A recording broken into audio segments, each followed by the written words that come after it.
Assalamu alaikum wa rahmatullahi wa barakatuh. Welcome to day 201 of Quran in a Year Plus, where we learn to look at the world and live life according to the lens of the Quran. Today we're going to be looking at verses 62 to 79 of Surah Al-Kahf.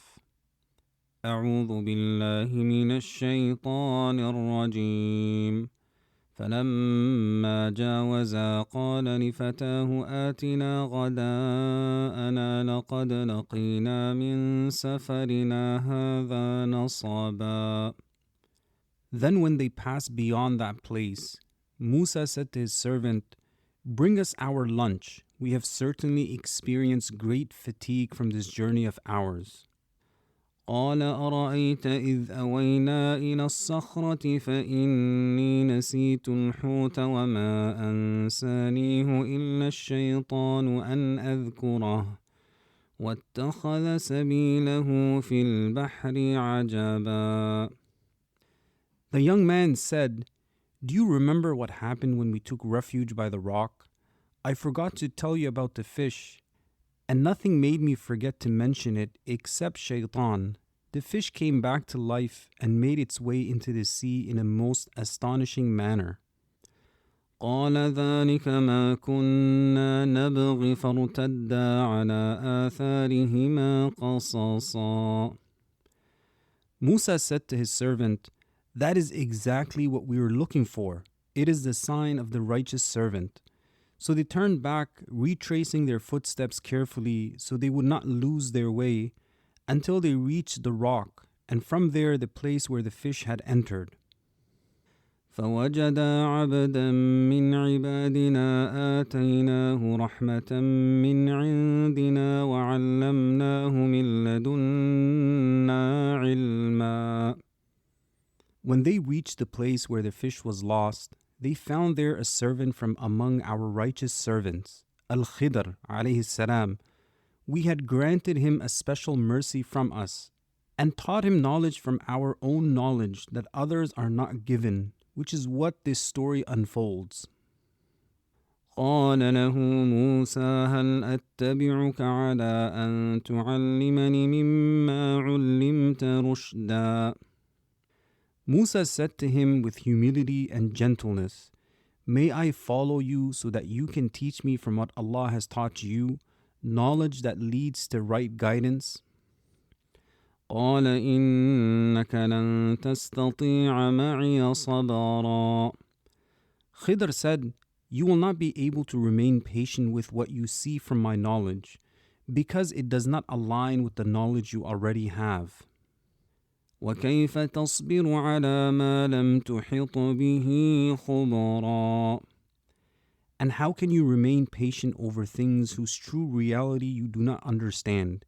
You will judge them based on the limits of your own knowledge. قال ستجدني إن شاء الله صابرا ولا أعصي لك أمرا. Musa said, "You will find me, if Allah wills, patient with what I see from you, and I will remain committed to obeying you, not disobeying any command you give me."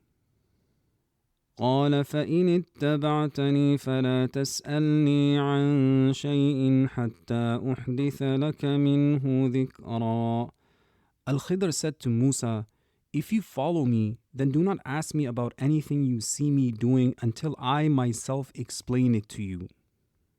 فانطلقا حتى إذا ركبا في السفينة خرقها قال أخرقتها لتغرق أهلها لقد جئت شيئا إمرا. So when they agreed to this, they set off toward the seashore until they came upon a boat. They were allowed to board without payment out of honor for Khidr. Then Khidr damaged the boat by pulling out one of its planks. Musa said to him, "Did you damage the boat of people who carried us without charge, intending to drown its passengers? You have certainly done something grave." قال ألم أقل إنك لن تستطيع معي صبرا. Al-Khidr said to Musa, "Did I not tell you that you would not be able to remain patient with me over what you see?"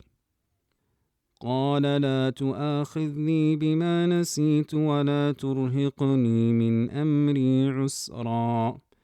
Musa said, do not hold me accountable for forgetting my commitment, and do not make things difficult for me in our companionship. فانطلقا حتى إذا لقيا غلاما فقتله قال أقتلت نفسا زكية بغير نفس لقد جئت شيئا نكرا.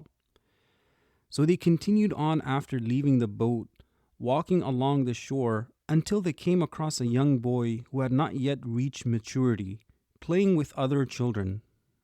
Khidr took his life, and Musa said, have you killed a pure soul who has committed no sin? You have certainly done something terrible. قال ألم أقل لك إنك لن تستطيع معي صبرا. Khidr said to Musa, did I not tell you that you would not be able to remain patient with what I do?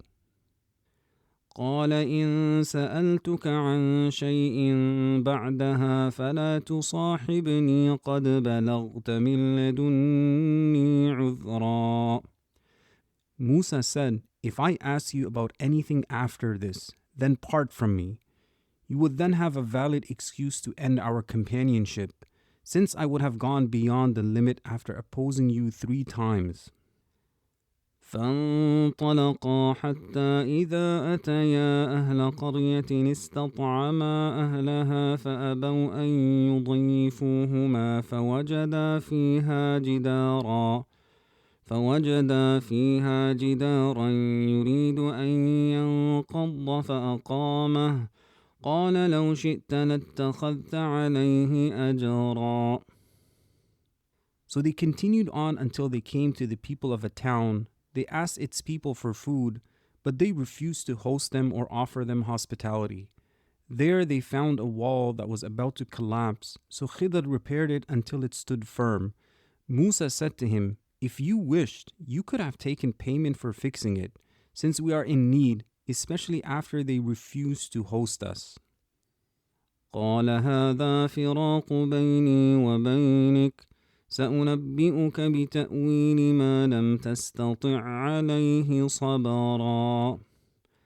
Khidr said to Musa, this objection of yours about me not taking payment for repairing the wall is where we part ways. I will now explain to you the meaning of what you could not remain patient over from what you saw me do. أما السفينة فكانت لمساكين يعملون في البحر فأردت أن أعيبها وكان وراءهم ملك يأخذ كل سفينة غصبا. As for the boat that you objected to me damaging, it belonged to poor people working at sea who had no means to defend it. So I intended to make it defective so that a king ahead of them would not seize it, as he was taking every sound ship by force and leaving any defective one. As we reflect over today's verses and we see the story of Khidr and Musa, it comes in Bukhari and Muslim. The Prophet ﷺ, he said, while Musa was among a gathering of the children of Israel, a man came to him and said, do you know anyone more knowledgeable than you? Musa said, no. So Allah revealed to Musa, rather, our servant Khidr. Musa then asked for the way to find him. Allah made the fish a sign for him, and it was said, when you lose the fish, return, for there you will meet him. And it also comes in Bukhari that Abu Hurairah radiallahu anhu reported that the Prophet sallallahu alaihi wasallam said, Al-Khidr was only named so because he sat on a barren, dry land, and it began to shake and turn green behind him. Allah, He says, when they passed beyond that place, Musa said to his servant, bring us our lunch. We have certainly experienced fatigue from this journey of ours. Imam al-Qurtubi mentions, in this is proof that it is permissible for a person to mention the pain or illness they are experiencing. This does not contradict contentment with Allah's decree or submission to it, as long as it is not said out of frustration or dissatisfaction.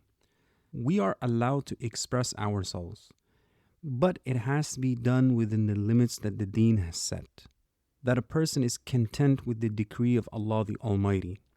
And Musa, he went on this journey in order to learn from Khidr. He said to him, "May I follow you so that you can teach me from what you have been taught, knowledge that leads to right guidance?" Sheikh Sadi mentions, beneficial knowledge is the kind that guides a person to what is good. Every type of knowledge that brings guidance to paths of goodness, warns against evil, or leads to that is truly beneficial. As for anything else, it is either harmful or has no real benefit. And this is what we want to strive for as well, to seek beneficial knowledge. And see that Musa alayhi salam, despite being a prophet, not only that, but from Ulul Azam, the greatest of prophets, was still humble to go and learn from Khidr. Ibn Abdul Barr mentions that Qatada said, if anyone could have sufficed with the knowledge they already had, Musa would have sufficed, but he still said, "May I follow you so that you can teach me from what you have been taught." And this shows that no matter how much a person knows, they should never stop seeking knowledge. And some of the scholars mentioned what Musa endured of effort, travel, patience, humility, and lowering himself before Khidr after striving to reach him despite his high status with Allah, his honored position, and the nobility of his prophethood. All of this shows the greatness of knowledge and the high rank of its people. It also shows the beauty of humility toward the one from whom knowledge is sought and taken. If anyone were to be above showing humility to another due to their high rank, it would have been Musa. But when he showed determination, effort, leaving his homeland, eagerness to benefit, and openly acknowledged his need for knowledge he did not yet have, it became clear that no one is above this state and no one is too great for it. And Khidr told Musa, "You will not be able to remain patient with me." Sheikh Sadi says, this shows that whoever does not have the patience to accompany knowledge and its people, and the ability to remain firm in that, will miss out according to the level of their lack of patience on a great deal of knowledge.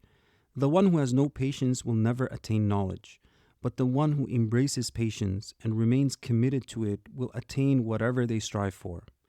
And we see this in life as well, that when we're patient and we endure and we learn and we put in the time, the hours, that we learn, we grow, we accomplish things. So similarly, we make a commitment as well to grow in our knowledge of Allah and His religion. And one of the things that helps a person be patient is understanding what they're going to be dealing with. Sheikh Sadi, he says, a major reason a person is able to be patient with something is that they have knowledge and understanding of what they are being asked to endure. As for the one who does not understand it, who does not know its outcome, its purpose, or its benefit, then they do not have a foundation for patience. This is taken from the statement of Khidr to Musa, and how can you remain patient over what you do not fully understand? So Khidr made the reason for Musa's lack of patience his lack of full knowledge of the matter. And one thing we learn from their interaction is when Musa said, "Do not hold me accountable for what I forgot, and do not make things difficult for me."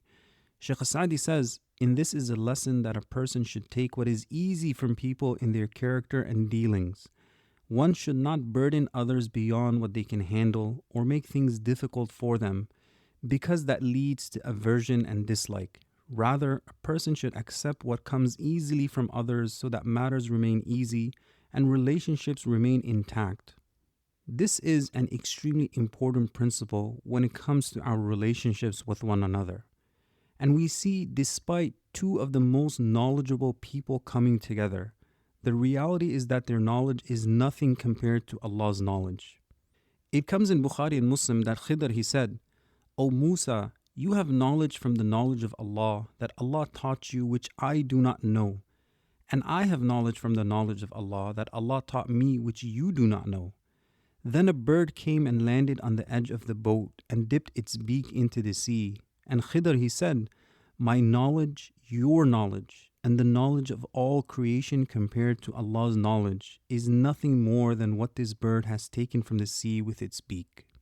When we understand this, this humbles us, that whatever I know, it is because Allah the Almighty has taught it to me. And it comes in Sahih Muslim that the Prophet ﷺ said, "May Allah have mercy on us and on Musa. If he had not rushed, he would have seen something amazing. But he felt a sense of commitment and restraint toward his companion, so he said, "If I ask you about anything after this, then do not keep me in your company.